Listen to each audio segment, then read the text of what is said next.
Olá a todos e boas-vindas ao nosso Espaço da Mente Entrevista.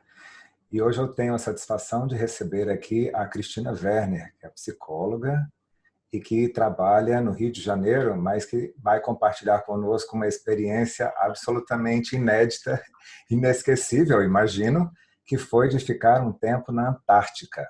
Cristina, queria dar boas-vindas a você, é ótimo ter você aqui conosco. E quem sabe pudesse falar um pouco mais sobre como é que foi essa experiência de ir para a Antártica.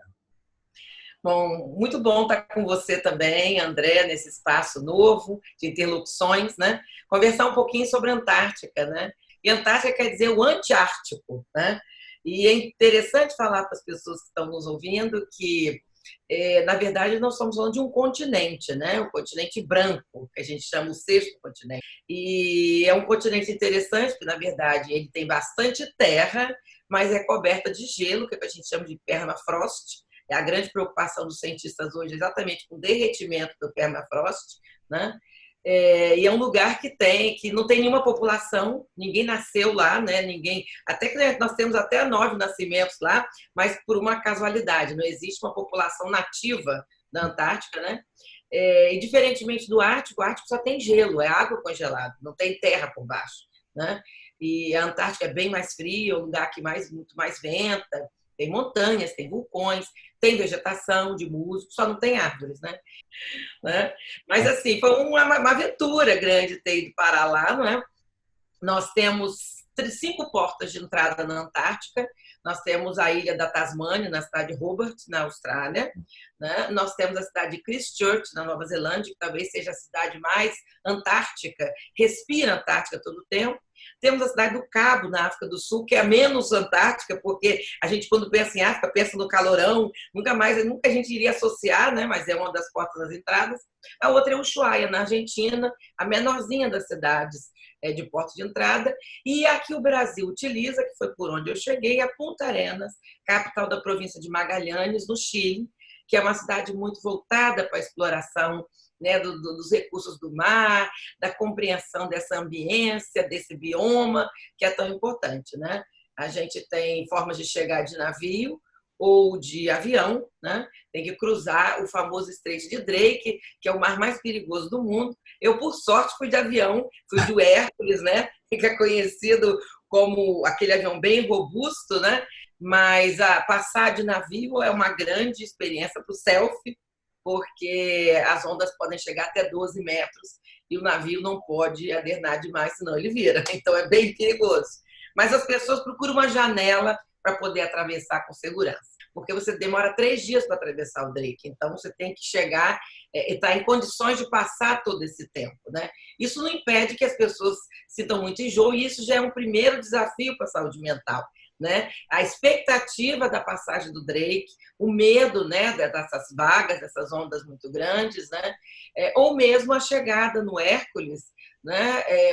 O pouso na Antártica, porque é uma pista de cascalho, né? E às vezes durante a ida o tempo muda. A janela meteorológica ela às vezes é muito curta. Então muitas vezes também nós pesquisadores temos que lidar com a expectativa, com a ansiedade da espera. Isso também pode abalar o emocional, né, do expedicionário ou da expedicionária. Pois é, aqui na TV Psi a ideia é de exatamente focalizar mais esse tema da saúde mental, e acho que você teve essa experiência que é assim única, né, para uma psicóloga poder vivenciar essas experiências em primeira mão e poder ter esse olhar mais voltado para a saúde mental. Como é que foi essa experiência e poder ter esse olhar lá na Antártica? Nós, antes de irmos, nos preparamos bastante psicologicamente, fisicamente, porque é um desafio também para o corpo, né? E também metodologicamente. Nós construímos essa caderneta de saúde mental, né? Que é o nome do nosso programa, né? Onde a gente tenta analisar, estando lá, as condições de sono, que são muito importantes, as condições de humor, né? Se tem muita variação no humor, as estratégias de coping, que são as estratégias de enfrentamento, e os sentimentos, né? Então, o nosso projeto é um projeto pioneiro, né? Nós já tivemos uma outra psicóloga lá, a Paula Delben, que fez um trabalho belíssimo também sobre esse ambiente que a gente chama de ICE, né? Que em português seria ICE, que são os estudos das condições humanas em ambientes isolados, confinados e extremos, porque a psique humana nesses ambientes ela é extremamente demandada, né? E a gente deu prosseguimento, né, nesse projeto, e eu tive a oportunidade, como fui desalojada do meu acampamento, que eu sofri um tufão que acabou com a minha barraca e com o meu computador, e por conta disso eu fui parar, fui abrigada, acolhida na estação Comandante Ferraz, que é a estação que a Marinha do Brasil opera dentro do programa da são operantares, né, como a gente chama. Então, lá eu pude, inclusive, fazer terapia e usar pela primeira vez, acredito eu, na Antártica, o MDR. Né? Eu acho que, não sei se terapia já foi feita, mas terapia com MDR, eu acho que quase toda certeza foi a primeira vez. Então, só para esclarecer que a terapia MDR é uma abordagem de movimento ocular, dessensibilização e reprocessamento. É uma terapia que foi desenvolvida nos Estados Unidos no final dos anos 80, início dos 90, e que tem um objetivo mais específico de tratar de transtorno de estresse pós-traumático. Agora, quando você fala sobre a questão do humor, a gente lê que existe uma alteração que eles chamam de depressão sazonal, né? De, por exemplo, nos países mais da Europa, mais temperados, um período de inverno, os dias mais escuros, que algumas pessoas precisam até tomar medicação antidepressiva para poder enfrentar esse período e conseguir chegar à primavera no ano seguinte.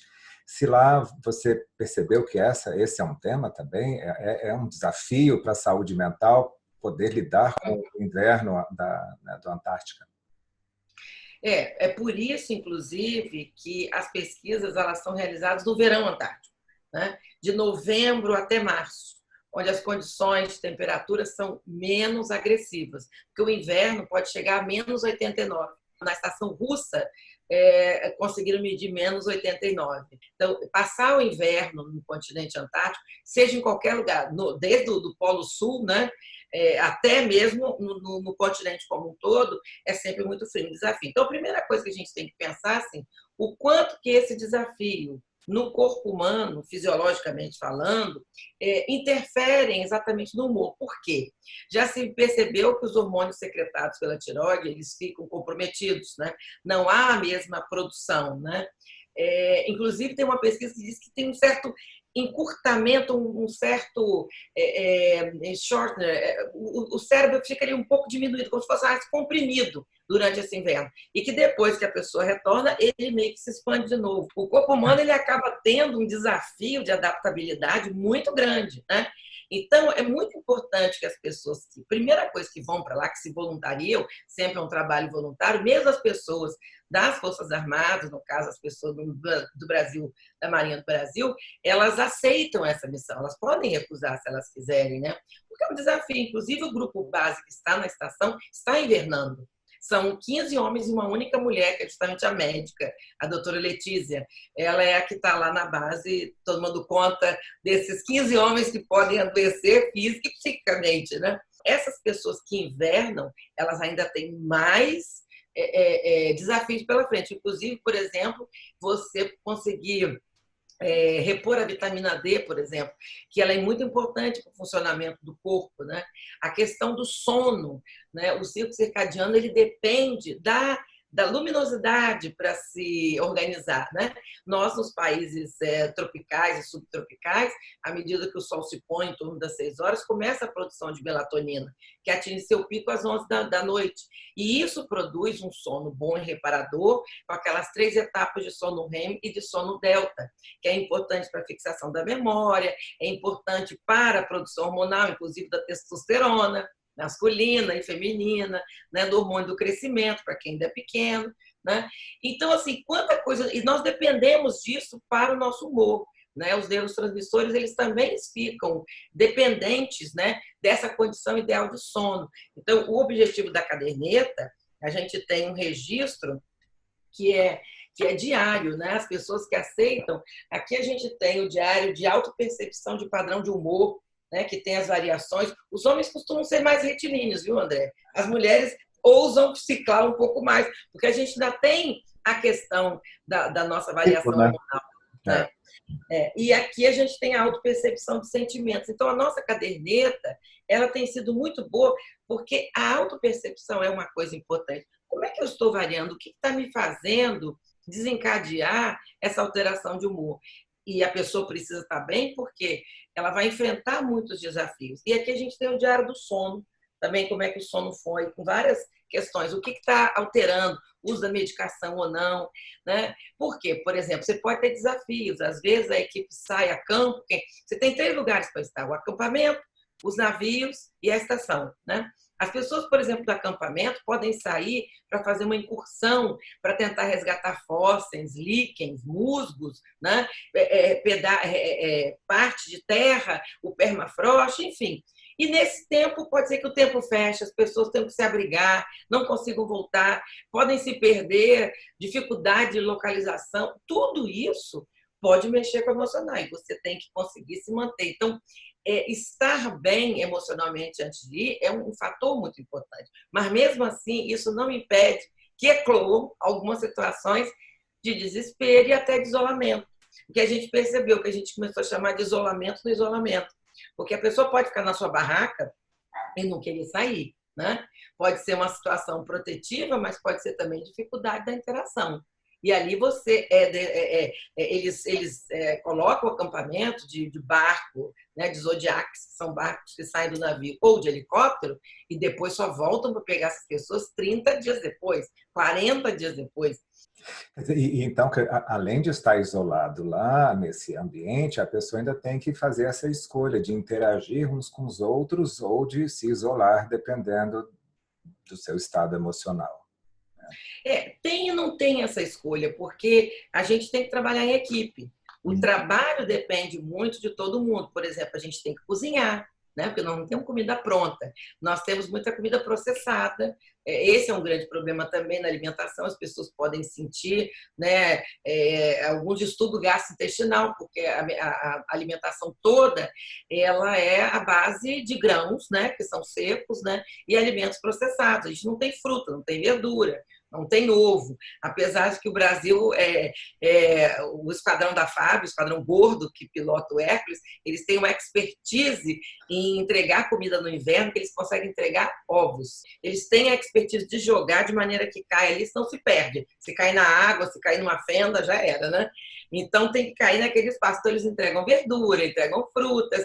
Então, assim, a gente sonha com alface. Né? O sonho de consumo de todos já não perde alface, né? Porque a gente não tem isso, né? A gente vive da comida que o cellier, né? Que são sacos de alumínio que tem estrogonofe, frango, etc. E tal, que tem até um gosto até muito bom, bastante sódio, infelizmente. Mas, assim, você tem que ter até uma adaptabilidade, todo mundo tem que cozinhar, as pessoas têm que lavar, não tem água para lavar. Então, você vai limpando, já com álcool gel só se usa lá há muito tempo, né? Tem que ter uma economia com os recursos de água, e você não pode deixar nenhum resíduo lá. Então, também é uma preocupação a mais para as pessoas, né? Tem que cuidar da própria alimentação e da alimentação dos outros. Então, você também não tem essa possibilidade assim, vou me isolar. Então, cada acampamento tem um chefe, que tem um alpinista para essa parte de logística e um diretor de projetos. No nosso caso é o professor Jairo Werner, que é professor da UF, né, da Universidade Federal Fluminense, e presidente do IFEM, Instituto de Pesquisa Heloísa Marinho. Né? Ele é um dos chefes de projeto, então poderia ser um dos coordenadores, né, de acampamento. No nosso caso, não foi ele, que foi a primeira vez que a gente contou com o Márcio Francelino, né, que é do Terra Antar, que é uma pessoa extremamente competente. Então, cabe também a esses chefes organizar a equipe. Se percebe que tem alguma coisa que não está fluindo bem nas relações interpessoais, faz uma reunião. Senta todo mundo. A gente tem uma barraca grande, que se chama Barraca Jabuti, que é a barraca de vivência e de lavar roupa suja. Cristina, e pois é isso que eu estava lendo, né, sobre os veteranos de guerra, por exemplo, que às vezes ficam, né, nesse ambiente totalmente diferente do nosso dia a dia, ficam lá na guerra, voltam para o nosso dia a dia, para a nossa rotina, e depois de um tempo começam a sentir falta daquele ambiente, por mais incomum, por mais estranho que ele seja. Você notou isso também com algumas pessoas lá da Antártica que tem depois, não sei se uma dificuldade de retornar, de se integrar à nossa sociedade, ou se fica com aquele, digamos, aquela, né, uma picadinha do o bichinho da Antártica, fala, eu tenho que voltar para lá. O que eu observei, tanto em mim, porque além da gente ser pesquisador social, né, a gente também é um pouco voluntário da própria pesquisa, né? Algumas pessoas relatam que quando elas voltam, né, pessoas que já foram outras vezes, né, o que elas relatam, tem um grupo que relata o seguinte, que quando voltam não quer ver ninguém, né, não quer ver ninguém, quer se isolar, né, e eu me recordo de uma das pessoas que eu entrevistei que disse que quando voltou, tinha uma casa na praia, disse, vou para lá que eu não quero ver ninguém, vou só com minha parceria. E alguém da família ficou sabendo e disse, vamos ficar com a fulana, porque a fulana ficou muito tempo sozinha. O que ela menos queria era parente por perto. Então, e é interessante que o meu depoimento pessoal, assim, quando eu voltei também, eu inclusive saí das redes sociais, eu não queria conversar com ninguém, estar com ninguém. E hoje, passado já uns 7 meses do meu retorno, né, o que eu percebo passado o tempo, pelo menos da minha parte, foi que era uma necessidade de processar, porque tudo é muito intenso lá, tudo é muito intenso. Nada é pequeno na Antártica, é tudo grandioso, né? Como diz os americanos, gorgeous, tudo é muito imenso, é grandioso, tudo. A natureza é exuberante, né? A fauna é exuberante, as paisagens, o frio é intenso, tudo é muito de vento, então é muito vento, né? Então, assim, você processar essas emoções, se você, inclusive, vai conseguir sair de lá, não vai conseguir, né? Então, eu acho que tem muito isso sim. Agora, existem pessoas, eu acho que é um grupo pequeno, que tiveram experiências muito traumáticas lá. Mas eu acho que a grande maioria quer retornar, porque é uma situação muito diferente de tudo que a gente tem aqui. As pessoas desenvolvem um amor muito grande. Quer dizer, a maioria dos pesquisadores da Antártica são das áreas bioquímica e física. Então, que já tem um amor pela natureza, por animais, por clima, por solo, por vento, né? Então, se interessam muito. E lá você vê a natureza de uma maneira indômita, né? Ela é pródiga em fenômenos, ela é esplendorosa. Então, para essas pessoas, é o paraíso. E para nós, na saúde mental, é um espaço privilegiado de ver como é que homens e mulheres, aí a minha pesquisa, eu me interesso muito por essa diferença de gênero, quais são as estratégias de coping da mulher e do homem, né? Tem algumas coisas interessantes, por exemplo, os acampamentos que são mistos, eles são mais organizados. Eles têm mais ordem e disciplina. O acampamento só com homens é meio acampamento raiz, né? É meio hard, né? Os homens eles perdem um pouco da cerimônia entre eles, né? Então, é A interessante. civilização vai indo embora, o verniz da civilização vai embora. Vai indo embora. Essa é uma pesquisa, uma dúvida que, inclusive, eu tenho. Será que esse isolamento, né, na hora que parte para a sobrevivência, as pessoas se tornam mais primitivas, né? E talvez acabe essa diferença também entre homens e mulheres, né? São questões, porque a gente ainda está trabalhando, né? E é interessante que, para enfrentar essa dificuldade, tem gente que usa leitura, tem gente que usa meditação, né? Tem gente que usa religião, tem gente que usa conviver, tem gente que usa se isolar. Então, o uso de álcool, né? Então, é importante a gente saber que não existe um jeito certo. Existe um jeito possível, né? Que cada um vai se adaptar. E aqueles que conseguiram sobreviver bem, se adaptar bem, têm ganas de voltar, né? Eu acho que todo mundo que pudesse, isso seria maravilhoso. Mas você tem que estar inserido num projeto de pesquisa. Nós temos hoje 32 países na Antártica, né? Países, inclusive, que não fazem borda, né? E aí é uma grande questão. Um país lá do norte, que tem estação lá na Antártica, né? Mas um continente de entrelaçamento, né, de pesquisas no mundo. E o Brasil tem pesquisadores e pesquisadoras fantásticos, né, com grandes achados. Inclusive, esse ano, nós estávamos lá, foi o verão mais quente da Antártica, chegou a 18 graus, que é uma coisa raríssima, e foi justamente o Márcio Francelino, né, do projeto Terra Antártica, que estava lá, junto com o Carlos Schaefer, né, que também divide um projeto com ele, são os dois que apresentaram para o mundo a maior medição de temperatura mais quente. Enquanto a mais fria foi da Rússia, a mais quente foi do Brasil. Não é um feito para a gente comemorar, mas é um feito para dizer como que a ciência brasileira ela está presente, está trazendo. E nós temos vivido aqui também, distantes da Antártica, né? Como você mesma comentou, chegou aqui, já estava no meio da pandemia. E alguns mais, alguns menos, mas um certo isolamento voluntário, um cuidado na interação com os outros. Como é que foi para você retornar e encontrar um ambiente em que também as pessoas estão tendo que tomar esse cuidado, mais distanciamento e alguns até com isolamento mesmo mais severo?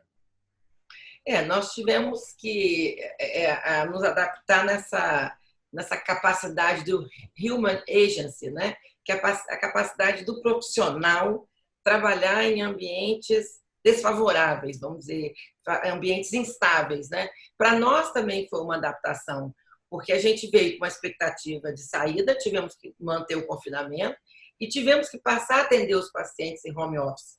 O que eu percebo de semelhança, André, é que, da mesma maneira que lá havia o isolamento do isolamento, aqui também eu percebo que muita gente também se isolou dentro do próprio isolamento. Também não quero falar com ninguém, não quero ter contato. Então, eu acho que, às vezes, a gente precisa fazer isso. Eu acho que também o isolamento, assim, a rede social, ela possibilita, né, foi até um grande aliado nesse momento, mas, por outro lado, também uma certa alienação, porque as poucas pessoas físicas que você poderia conviver, as pessoas ainda estão optando em estar mais nesse contato virtual. Por quê? Porque ficou uma chapa quente, né, a casa. A casa ela foi feito um highlight nas funções da casa, vamos dizer assim, e das relações. Então, eu percebi também, eu como terapeuta de casal, houve um desgaste muito grande das relações conjugais, né? E você está 24 horas com as pessoas, é um grande desafio, porque você pega o melhor e o pior delas, né? E muitas pessoas estão se revelando também de uma maneira pouco amistosa nessa interação, né? Então, eu diria que tanto lá quanto cá, né, é só quando você está nesse processo que você vai ver se você tem recursos internos para lidar com esses novos desafios, né? Mas tentar emprestar a nossa estrutura de terapeuta para os pacientes. Uns vão demandar mais da nossa estrutura, outros vão demandar menos, né? Mas é um momento de esgotamento, né? Na síndrome de compaixão, né? E a síndrome de burnout, né? Também essa capacidade empática de se colocar no lugar do outro, ela também já vai se minando porque está prolongando demais, né?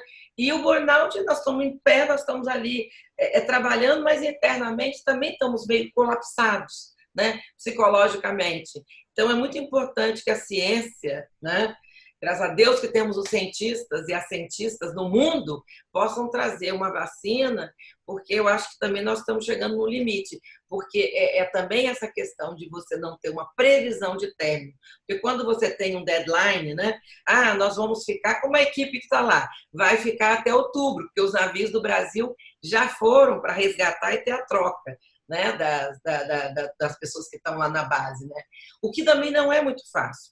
Tem um estudo sobre McMurdo, que é a maior estação americana, que mostra quando estão chegando os novos membros para fazer o revezamento, e os velhos irem embora, os veteranos do lugar, eles se ressentem. Então, no vídeo mostra que quando aquele monte de gente na sessão de comida para comer, todo mundo alegre chegando, eles pegam um pratinho, um deles pegou, foi para o próprio camarote, daqui um pouco bateram na porta, vieram 5 comer com eles. E pode entrar? Pode. E os 5 comeram quietos ali. Você acha que é como se houvesse o desenvolvimento de uma cultura local, como se fosse? Eu acho que é um pouco o síndrome da cabana, né?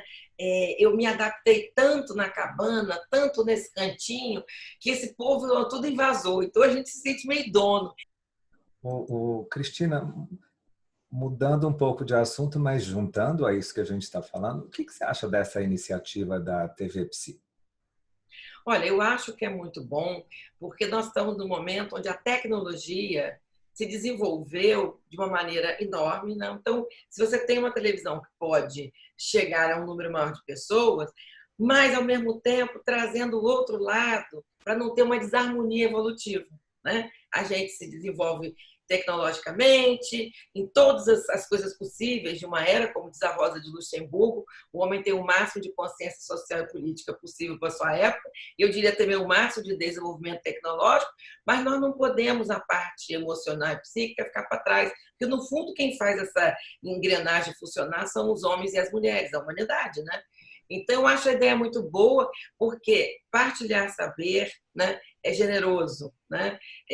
Poder dividir tudo que você construiu, você, Adriano, do Espaço da Mente, trabalhando junto, trazer essa democratização do saber, eu acho fantástico, né? Eu acho que a gente só ganha quando divide, né? Não é uma subtração, eu acho que é uma ampliação.